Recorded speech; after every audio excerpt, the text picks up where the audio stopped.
त्योहार किस माह में मनाया जाता है? दोस्तों, बूंदी। बूंदी के बारे में एक तकड़ी बात मैं बताना चाहता था कि बूंदी में गणगौर नहीं मनाई जाती। पता है आपको? तीज की सवारी निकलती है, तीज मनाई जाती है, लेकिन गणगौर नहीं मनाई जाती। उसके पीछे क्या कारण है वो भी मैं आपको बताऊंगा। लेकिन यहां बूंदी में कजली तीज की बात हो रही है, फाल्गुन की, भाद्रपद की, चैत्र और श्रावण की। दोस्तों, हम जानते हैं कि कजली तीज भाद्रपद की कृष्ण पक्ष की तृतीया, वेरी इंपॉर्टेंट, उत्तर नंबर 2 राइट होगा। कजली तीज यानी बूढ़ी तीज। चलिए चेक कर लेते हैं। ये देखो आपके सामने स्क्रीन पर बूंदी की कजली तीज। तीज का त्योहार पूरे राजस्थान में जहां सावन तीज को मनाया जाता है, ऐसे समय में बूंदी में यह भाद्रपद की तृतीया यानी कृष्ण पक्ष की तृतीया को मनाया जाता है। इससे सुसज्जित पालकियों में तीज का उल्लासमय जुलूस मनोरम नवल सागर से शुरू होकर कुंभा स्टेडियम पर समाप्त होता है। सर पर गणगौर की सवारी का रिवाज रहा है। उदयपुर की गणगौर की सवारी का वर्णन कर्नल जेम्स टोड ने यानी एक प्रकार से रोचक वर्णन प्रस्तुत किया है। और वो कहते हैं, अट्टालिकाओं में बैठकर सभी जातियों की महिलाएं, बच्चे, पुरुष रंग बिरंगे वस्त्रों व आभूषणों से सुसज्जित होकर गणगौर की सवारी देखने जाते हैं।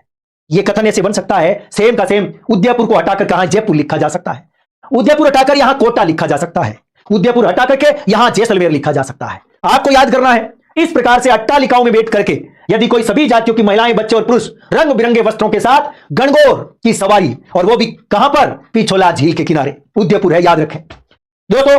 यह सवारी यानी उदयपुर की सवारी तोप के धमाके और नगाड़े की आवाज से राजप्रसाद से प्रारंभ होकर पिछोला झील के गणगौर घाट तक बड़ी धूमधाम से जाती है, गणगौर घाट तक, और नौका विहार और आतिशबाजी के प्रदर्शन के पश्चात समाप्त हो जाती है। यानी ये पांचों की पांचों लाइनें केवल और केवल उदयपुर की गणगौर की सवारी की प्रशंसा में लिखी गई है कर्नल जेम्स टोड द्वारा। बहुत इंपॉर्टेंट है। भाद्रपद की कृष्ण पक्ष की तृतीया को बूंदी में मनाई जाती है। दोस्तों, कजली तीज, सातुड़ी तीज, बूढ़ी तीज कई नामों से जानी जाती है। यह बात बिल्कुल सही है, यह है अभिकथन राइट।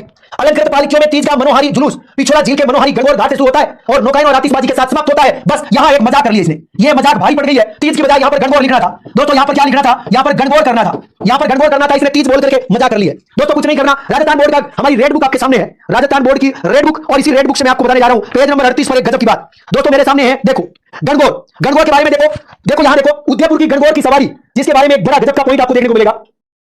कर्नल टोड ने गणगौर की सवारी का बहुत ही गजब तरीके से क्या किया, वर्णन किया। जहां अट्टालिकाओं में बैठकर सभी जातियों की महिलाएं, बच्चे, पुरुष रंग बिरंगे वस्त्र और आभूषणों से सुसज्जित हो गणगौर की सवारी को देखने जाते हैं। यह सवारी तोप के धमाके और नगाड़े की आवाज से राजप्रसाद से प्रारंभ होकर पिछोला झील के गणगौर घाट तक बड़ी धूमधाम से पहुंचती थी। दोस्तों, मनोहारी गणगौर घाट से शुरू होता, गणगौर घाट से गणगौर की सवारी देखो शुरुआत कहां से है, राजप्रसाद से प्रारंभ होती है और पिछोला झील के गणगौर घाट तक पहुंच जाती है। यह बात है। जबकि तीज में भी देख लेता हूं, शायद तीज में इस बात का उल्लेख नहीं है। दोस्तों, तीज की सवारी के बारे में देखो, एक काम कर सकते हैं, तीज की सवारी भी मैं देख लेता हूं।